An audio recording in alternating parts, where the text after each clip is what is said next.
19 రూముల్లో మా అధికార ప్రతినిధి జయచంద్రారెడ్డి తాను రూమ్ ఉందని అన్ని రూముల్ని ఘాటి కట్టిస్తే ప్రయత్నం. అక్కడ చూశారు మీరే.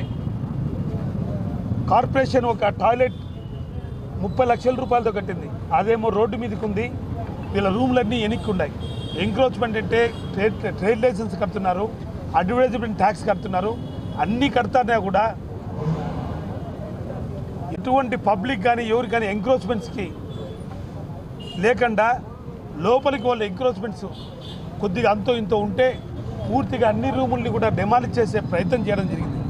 కేవలం కక్ష సాధింపు, జయచంద్రారెడ్డిని ఏ విధంగా ఇబ్బంది కలిగాలి అని తాపత్రయంలో ఆ ఉండే రూములందరికీ కూడా డెమాలిష్ చేయడం చాలా దారుణమైన విషయం.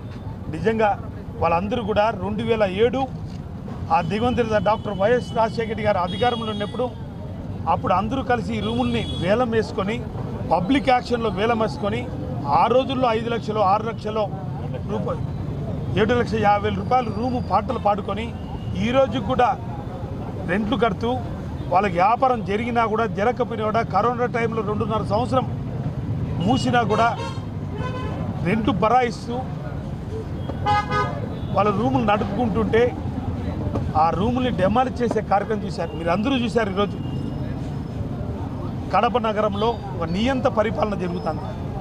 ఈరోజు కడప నగరంలో 30 అడుగుల రోడ్లు చేసి వెంచర్స్ చేసిన వాళ్ళకు కూడా అన్ని వెంచర్స్ బ్యాన్ చేసేసి ఇల్లు కట్టేని కండ కార్యక్రమం జరుగుతుంది. కేవలం ఆ వెంచర్లలో వాళ్ళకి ముడుపులు ఇవ్వాలని కడప నగరంలో ప్రతి సంవత్సరం 2,000 3,000 పైచులకు ప్లాన్లు అప్రూవల్ జరుగుతున్నాయి. కానీ ఈ ఒక్క సంవత్సరంలో ఒక 500 అంటే 500 ప్లాన్లు కూడా అప్రూవల్ కాని పరిస్థితి ఉందంటే ఇక్కడ కప్పం కట్టే పరిస్థితి.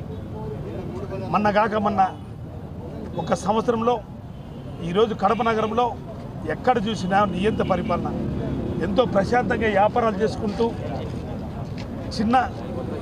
చిన్న కార్లు చిన్న షాపులు పెట్టుకుంటూ నడుపుకుంటే వాళ్ళందరినీ కూడా భయభ్రాంతులు చేసే పని. బయట ఎవరన్నా కూర్చున్నా కూడా టీ బొంగులు కాడ కూర్చున్నా కానీ అక్కడ ఎవరు కూర్చున్నారు ఆ షాప్ను మూసేయండి, ఆ షాప్ కాడ ఎవరు కూర్చునేదానికి లేదని నియంత పరిపాలన కొనసాగుతున్నారు. నిజంగా వైఎస్ఆర్సీపీ రూముల వారికి అందరికీ కూడా అండగా ఉంటాం. అవసరమైతే కోర్టు న్యాయస్థానానికి వెళ్తాం. ఏ నోటీస్ ఇవ్వకుండా ఈ రూములు డెమాలిష్ చేయడం చాలా దారుణమైన విషయం.